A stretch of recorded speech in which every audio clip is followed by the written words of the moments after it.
Esiste un comico che è stato buttato giù dal piedistallo delle leggende cinematografiche a causa di uno scandalo. Ma lui, che sia colpevole o no, ha inventato i comic e ha scoperto un personaggio come Buster Keaton. Lui era alto e grosso ed era un portento. Oggi ti parlo di Roscoe Fatty Arbuckle, il re delle comiche che ancora oggi sono un esempio di comicità. Vuoi scoprirlo con me? Allora tuffati nel mio mondo.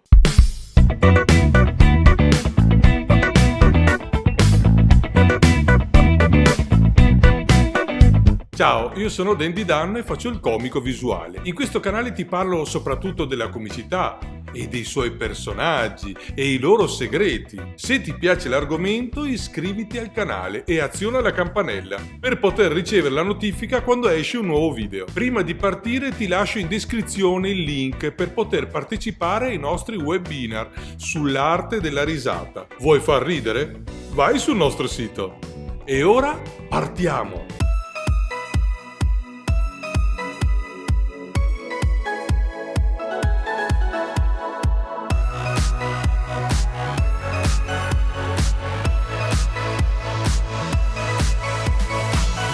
La serie dei due rulli del 1917 al 1919 di Roscoe Arbuckle dovrebbe essere vista per chiunque sia anche minimamente interessato alla commedia silenziosa, a chiunque studia la comicità. Sono sciocche, intelligenti, allegre, fantasiose e contengono alcune delle migliori sequenze coreografiche slapstick che l'era edoardiana abbia mai concepito. I mutual di fine degli anni 10 di Chaplin possono ottenere il maggior numero di applausi, ma i comic, come vengono spesso chiamati, meritano di sicuro il valore più alto. I comic di Arbuckle sono ancora un po' trascurati.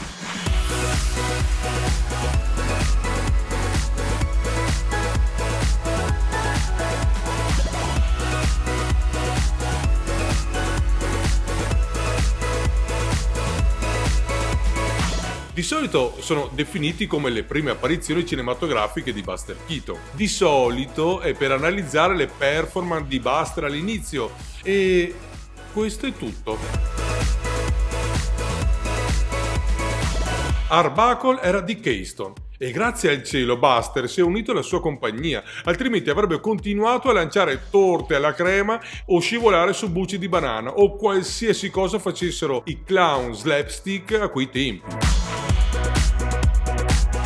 È assolutamente vero che i rulli di Buster sono gemme brillanti del cinema, ma per me i comic di Roscoe Arbuckle sono in assoluto alcuni dei cortometraggi più belli e divertenti che l'era del muto abbia mai prodotto.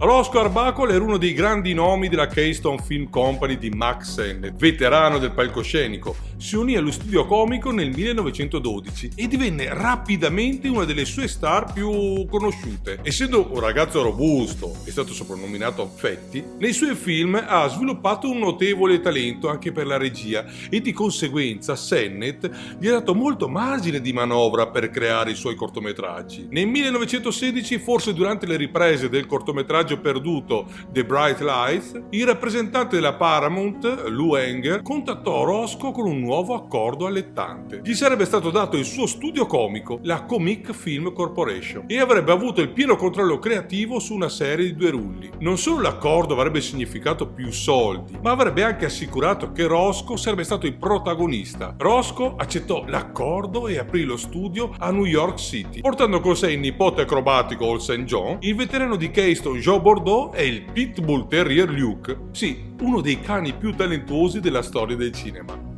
Gli piaceva fare il talent scout ed era davvero bravo anche in questo, perché è stato quasi istantaneo che Arbuckle scoprì un giovane vaudevillian di nome Buster Keaton. Dal 17 al 19 Arbuckle pubblicò 21 cortometraggi di comic, circa uno ogni 6-8 settimane. Molti di loro erano ambientati in piccole città o aree rurali, rimanendo in sintonia con il personaggio di un ragazzo di campagna, che Arbuckle aveva spesso a Keystone. Le rivalità romantiche erano una trama popolare, che di solito coinvolgeva Earl St. John come rivale malvagio che cercava di rubare letteralmente la ragazza di Roscoe. Gran parte dell'umorismo ruotava attorno all'ambientazione, che si trattasse di un piccolo emporio, di un ristorante o, nel caso di Goodnight Nurse, un manicomio. Arbuckle riusciva a trovare un umorismo in qualcosa di semplice, di solito coinvolgendo Buster Keaton e Earl St. John. La sua prima uscita, The Butcher Boy del 17, ha un famoso retroscena. I dettagli variano leggermente, ma nel 1917 a marzo Arbuckle e Lou Anger si imbatterono in Keaton a Broadway e lo invitarono a visitare lo studio di comic. Arbuckle ha chiesto al 21enne veterano del vaudeville se gli sarebbe piaciuto fare una scena nel film. Lui accettò e dopo aver recitato la scena, probabilmente il giorno seguente, Keaton decise che il film erano il suo nuovo futuro. Appare in 14 comic di Arbuckle. I cortometraggi erano attesi con impazienza e divennero molto popolari, fruttando ad Arbuckle qualcosa come $1 milione l'anno, una somma astronomica alla fine degli anni 10. Si è sicuramente guadagnato il suo stipendio, perché girava circa 4 km, 4 km e mezzo di pellicola per cortometraggio, riducendolo poi alla fine a 600 metri di cui veramente ne aveva bisogno. Viene da chiedersi quante divertenti gag e momenti inestimabili siano rimasti nei pavimenti della sala di montaggio. Il suo contratto di rinnovo nel 19 con la Paramount fece notizia quando gli garantì oltre $3 milioni. Sicuro e di grande successo, decise che era il momento giusto per passare il testimone. Consegnò le redini di comic a Buster e partì per quella che si presumeva fosse ulteriore fama e fortuna. Sappiamo tutti poi cosa sarebbe successo. Lo scandalo del weekend del Labor Day che ha coinvolto la sfortunata morte di Virginia Rappe, l'arresto, la scarcerazione. Forse un giorno farò un episodio su questo. La carriera di Arbuckle aveva vissuto una sorta di epoca d'oro, un tempo di completa libertà e creatività, ma tutto così finì. È certo che i comic sono spesso considerati commedie inferiori. I film di Arbuckle offrono un approccio alla commedia vivace, surreale e, a dire il vero, a volte anche un po' incoerente. Le trame si spostano bruscamente per supportare un carico di gag e di routine che, sebbene strepitosamente divertenti, si perdono un po' nella trama. Ma l'ingrediente chiave del successo del film di comic era Roscoe. Parliamo continuamente del ruolo che ha avuto Buster nei suoi cortometraggi, ma i comic erano prima di tutto film di Arbuckle. A livello comico era un genio.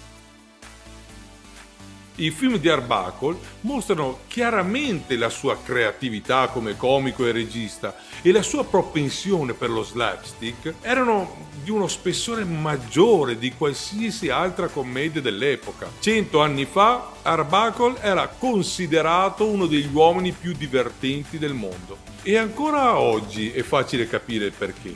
Se guardi i lavori di Roscoe ti rendi conto che lui è stato geniale e ha regalato a tutti noi un momento epico nei suoi film.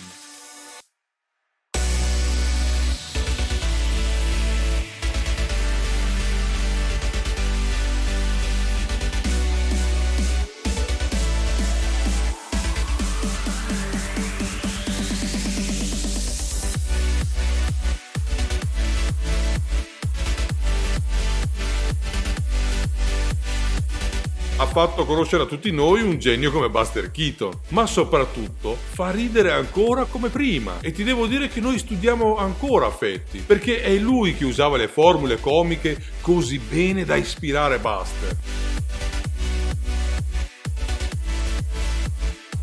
Spero che cercherai Roscoe Arbuckle nelle tue ricerche e che mi seguirai nei prossimi video. Qui trovi tanti episodi sui miti della comicità e io te li consiglio. Oggi come oggi, in questo momento storico, se imparassimo da Roscoe a non prendersi troppo sul serio, non ci sarebbero conflitti nel mondo. Al prossimo video. Ciao!